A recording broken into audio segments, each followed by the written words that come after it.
Nagtipon-tipon ng iba't ibang grupo para iprotesta ang malawakang katiwalian sa gobyerno. At live mula sa EDSA People Power Monument, nasa frontline ng balitang yan si mobile journalist Merimon Reyes. Merimon, ano bang panawagan nga ng mga nagpoprotesta dyan?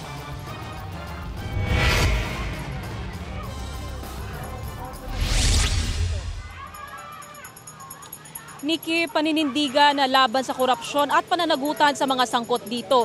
Yan ang panawagan ng iba't ibang grupong nakilahok sa unang kilos protesta dito sa EDSA People Power Monument. Ilan sa mga nanguna sa kilos protesta sina Kabataan Party List Representative Rene Co, ACT Teachers Party List Representative Antonio Tino, ang Panday Sining, Kabataan kontra Korupsyon, maging si dating Congressman Erin Tanyada at Tindig Pilipinas Co-Convener Kiko Aquino D. Panawagan ng mga grupo, dapat siguruhing tunay ngang independent at may dangal ang mga bubuo sa Independent Commission na binuo ni Pangulong Bongbong Marcos. Mas maganda raw kung magkaroon ng kinatawan ang civil society group sa komisyon. Dapat din daw mabigyan ng pangil ang komisyon sa pamamagitan ng subpoena at contempt powers. Panawagan din nilang isa publiko ng mga politiko ang kanilang Statement of Assets, Liabilities and Net Worth o SALN. Ito raw ang paraan para mapatunayang hindi na ibubulsa ang bilyon-bilyong pisong pondo na dapat sana ay para sa taong bayan. Bukod dyan, hinimok din nila ang iba pa na sumama sa pagtindig para mapanagot ang mga sangkot sa katiwalian.